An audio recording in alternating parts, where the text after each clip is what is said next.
వీక్షకులందరికీ నమస్కారం. మార్చి 30వ తారీఖున మారేటువంటి శనేశ్వరుడు సింహరాశి వారికి ఏ విధమైనటువంటి ఫలితాలను ఇవ్వబోతూ ఉన్నారో ఈ వీడియో ద్వారా క్లుప్తంగా తెలుసుకునేటువంటి ప్రయత్నం చేద్దాం. ముఖ్యంగా 8వ స్థానంలోకి మారినటువంటి శనేశ్వరుడు తామ్రమూర్తిగా ఆయన యొక్క సంచారాన్ని ఈ సింహరాశికి 8వ స్థానంలో కొనసాగించబోతూ ఉన్నారు. తామ్రమూర్తిత్వం వచ్చినప్పుడు అది మంచైనా చెడైనా 30% మాత్రమే ఫలితాలని ఆయన ఇవ్వగలుగుతారు. కాబట్టి ఇది ఒక మంచి విషయంగా చెప్పొచ్చు. ఎందుకంటే అష్టమ శని అనేటువంటి దోషము సింహరాశి వారికి మరి ఇప్పటి నుండి 2.5 సంవత్సరాల పాటు ఉంటుంది. అలా ఉన్నప్పుడు తామ్రమూర్తిత్వంలో ఆయన సంచారం చేయడం ఈ 2.5 సంవత్సరాలు అంటే దానివల్ల ఏమవుతుంది అంటే ఆ తీవ్రత దోషము అనేటువంటిది 30% మాత్రమే ఉంటుంది. అష్టమం అనేటువంటిది చాలా ముఖ్యమైనటువంటి స్థానం. ద్వాదశాష్టమ జన్మస్థ అన్నారు. ఈ అష్టమ స్థానంలో మంచి గ్రహాలైనా చెడు గ్రహాలైనా ఏవి సంచారం చేసినప్పటికీ అవి కొంత వ్యతిరేకమైనటువంటి ఫలితాలని గోచారవశాత్తు ఇస్తాయి. ఒక శుక్రుడికి మినహాయింపు. శుక్రుడు అష్టమ స్థానంలో యోగించేటువంటి గ్రహం.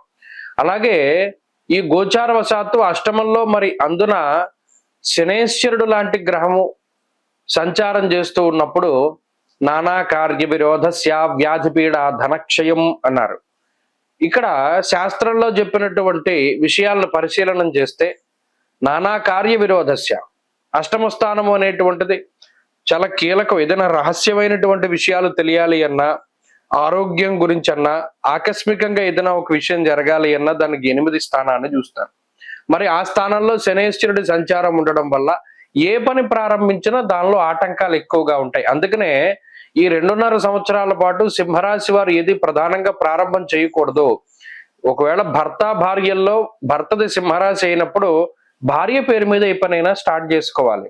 అంటే ఒక ఇల్లు కొనాలి, ఒక స్థలం కొనాలి, లేదా ఇంకోటి ఏదైనా చెయ్యాలి, ఏదైనా వస్తువులు కొనాలి అంటే భార్య పేరు మీద మాత్రమే ముందుకు వెళ్ళాలి తప్పితే భర్త పేరు మీద ముందుకు వెళ్ళకూడదు. ఒకవేళ భర్తది సింహరాశి అయితే. ఒకవేళ భార్యది సింహరాశి అయితే ఇక ఆమెను వదిలిపెట్టి భర్తే ప్రధానంగా ముందుకు వెళ్ళాలి. ఇద్దరిది సింహరాశి అయితే మనం చేసేది ఏం లేదు, ఇంకా అయిపోయింది అక్కడతోటి. ఈ 2.5 ఎందుకంటే కొంతమంది ఉంటారు పాపం ఒకే రాశికి చెందిన వాళ్ళు. గతంలో ధను రాశికి చెందిన వాళ్ళు ఫ్యామిలీ మొత్తం వాళ్ళు అనేక రకాల సమస్యలు. అందుకనే 5 వరుల కాలంలో ఒకే నక్షత్రం ఉన్న వాళ్ళని వివాహం చేసేటువంటి వారు కాదు.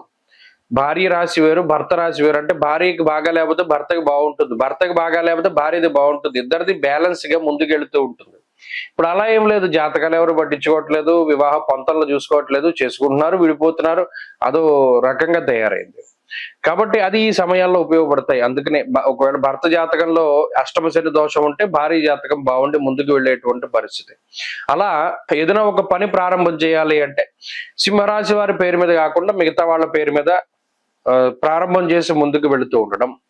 వ్యాధిపీడ ధనక్షయం ఇందాక మనం చెప్పుకున్నట్టు అష్టమం అనేటువంటిది ఆయుర్దాయానికి, సౌభాగ్యానికి, అలాగే ఏదైనా వ్యాధులకి సంబంధించినటువంటి స్థానం. మన ఏదైనా ఒక ఇబ్బంది వచ్చింది జాతక పరంగా ఏదైనా ముఖ్యంగా చూడాలి అంటే అష్టమ స్థానాన్ని, అష్టమాత్ అష్టమం తృతీయ స్థానాన్ని, షష్ఠ స్థానాన్ని వీటిని ప్రధానంగా ఎక్కువగా చూస్తూ ఉంటాం.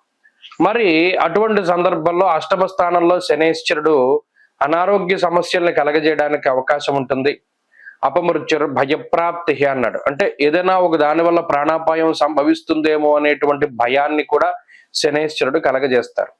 అందువలనే అష్టమ శని సంచారం జరుగుతూ ఉన్నప్పుడు వాహనాల్లో ప్రయాణం చేసేవారు, సొంతంగా వాళ్లే డ్రైవ్ చేసినా ఇంకొకళ్ళు డ్రైవింగ్ చేస్తూ ఉన్న వాహన ప్రయాణాలు చేస్తూ ఉండేటువంటి వారు, ఒడిదుడుకులతో కూడి ఉన్నటువంటి జీవనాన్ని గడిపేటువంటి వారు, ర్యాష్ డ్రైవింగ్ పనికిరాదు. అలాగే ఈ శనేశ్వరుడు వలనే అనేక రకాలైనటువంటి అనారోగ్య సమస్యలు రావడానికి అవకాశం ఉంటుంది. అందువలనే అష్టమ శని ఉన్న వారు ఎంతసేపు నడకకి ప్రయారిటీ ఇవ్వాలి. చెప్పులు లేకుండా నడవమన్నాడు. దానివల్ల శనేశ్వరుని యొక్క ప్రభావం తగ్గుతుంది. అలాగే శనివారం నాడు ఉదయకాలంలో ఒక గుప్పెడితోటి పంచదార తీసుకెళ్లి రావి చెట్టు చుట్టూ జిమ్మమన్నాడు. దాని ద్వారా నల్లటి కండచీమలు గనక ఆ పంచదారను తింటే ఆ ఏలినాటి శని ప్రభావం పోతుందన్నాడు. అలాగే శనివారం నాడు, నెలలో మొదటి శనివారం నాడు నల్లటి నువ్వులు, నల్లటి హల్వా స్వీటు, అలాగే నల్లటి వస్త్రము లేదా నీలం రంగు వస్త్రము, శంఖం పువ్వులు, 1 కేజీ ఉప్పు, అలాగే ఒక నల్లటి గొడుగు, నల్లటి చెప్పుల జత, అలాగేనేమో నల్ల నువ్వులు చెప్పాను కదా, అలాగే నువ్వుల నూనె, వీటిలో ఏది దొరికినా ఇవి కూడా అష్టద్రవ్యాలు అన్నారు. ఈ 8 రకాలైనటువంటి ద్రవ్యాలని శనివారం నాడు, నెలలో మొదటి శనివారం నాడు దానం చేయడం ద్వారా కూడా ఈ అష్టమ శని తాలూకు దోషాన్ని తగ్గించుకోగలుగుతారు. అలాగే ఈ అష్టమ శని సంచారం జరుగుతూ ఉన్న రోజులు కూడా శనేశ్వరుడికి ప్రీతిగా అభిషేకాదులు జరిపించుకుంటూ ఉండడం, ముఖ్యంగా తైలాభిషేకాలు లాంటివి చేస్తూ ఉండడం ద్వారా కూడా శని ప్రభావం అనేటువంటిది చాలా తక్కువగా ఉంటుంది. ఈ అష్టమ శని జరుగుతూ ఉన్న రోజుల్లో ఆరోగ్యం పట్ల శ్రద్ధ అవసరము. అలాగే ఉద్యోగపరమైనటువంటి మార్పులకి అవకాశం ఉంటుంది, స్థానచలనానికి అవకాశం ఉంటుంది, ఎక్కువ ఖర్చులకి అవకాశం ఉంటుంది. ఏ పని ప్రారంభం చేసినా దానిలో కొంత ఆలస్యం అవ్వడానికి అవకాశం ఉంటుంది. ఈ విషయాలన్నీ కూడా సింహరాశి వారు దృష్టిలో పెట్టుకోవాలి. కొంత అదృష్టం ఏంటి అంటే ఈ తామ్రమూర్తిత్వం రావడం ద్వారా 30% ఫలితమే వస్తుంది కాబట్టి కొంతలో కొంత మంచి జరిగినట్టు లెక్క.